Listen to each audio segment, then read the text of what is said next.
दा आङो बाव थाफैनो मोननानै आरो बिराद दौरा-दौरिनि गेजेरावबाबो आं सफैनो हानानै गावनो मोजां मोनदों। मानो होनबा बड' सिने आर्टिस्ट एस'सियेसनखौ जेला दादों बे समावबो दंमोन आङो दाजेनबा। दिनै नै आरो कमिटि दानायाव दिनै थाफानो मोनबाय। खाफाल गोनां होननानै सानदों आङो गावखौनो।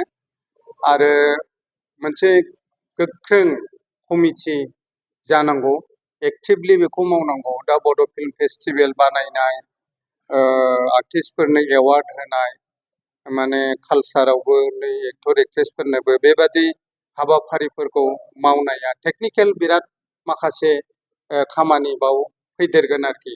सेलेक्सन खालामोबा माबादि खालामगोन, बोरै माने बेयो बेस्ट एक्ट्रेस जागोन, बोरै बेयो बेस्ट एक्टर जागोन, बेस्ट प्रडिउसार बोरै जागोन, बेस्ट स्क्रिप्ट राइटार बोरै जागोन, बेफोरखौ दिहुननांगौआ सायख'नांगौआ माने बिराद माने गिदिर खामानि।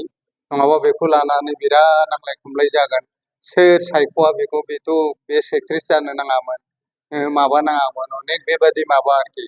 दा बेनिखायनो बे जेला बेनि जों माबा कमिटि दागोन, जुरि बर्ड दागोन, बे समाव बिराद सानै हयै दानांगोन, जाहाथे माने बिथांमोन सायख'नायखौ रावबो डिसपुट खालामनो हाया, भुल हमनो हाया, बेबादि आरोखि।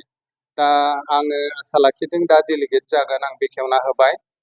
बे डेलिगेटआव मोजां रायज्लायनानै कमिटि, दा बोथोर लायै बोथोर जों दा गभर्नमेन्टआव दं, जोंजों जाहाथे रायज्लायनो उसुखुथु जाया, उसुबिदा जाया, बेबादि मोनसे मोजां कमिटि, गोख्रों कमिटि दाना लाजानायखौ आङो लुबैदों। जाहाथे बे बोसोरबायाव मावनो गोनां आद्रा थानाय, थांनाय गभर्नमेन्टनि आद्राखौबो जाहाथे मावनो हायो, गोदान आरोबाव खामानि मोजां मोजां जाहाथे मावलांनो हायो, बेफोरखौनो आसा लानाय जादों आरोखि।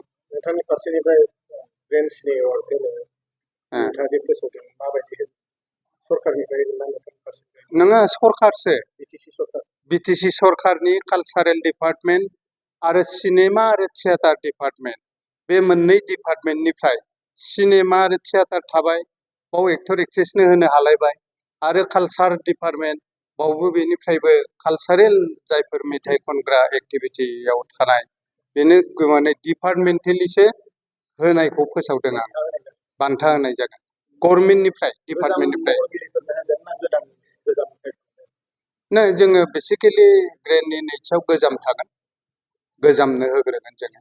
जायफोरना अनेक बोसोर जाबाय, बिराद मोजां पारफरमेन्स खालामो, माने एइलिं आर्टिस्ट होननाय मोनसे माबा थागोन आरोखि, बे बिथांमोननो होग्रोनाय जागोन।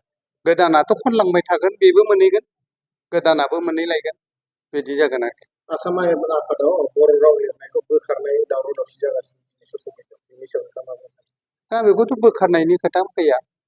मानो होनबा बियो जोंनि बर' रावा भारतबर्षनि 8 सिडुलनि राव। आसामावबो जोङो माने एस'सियेट अफिसियेल लेंगुवेज ओरै मोनखायो जोङो, बेखौ बोखारनो हाया आरोखि।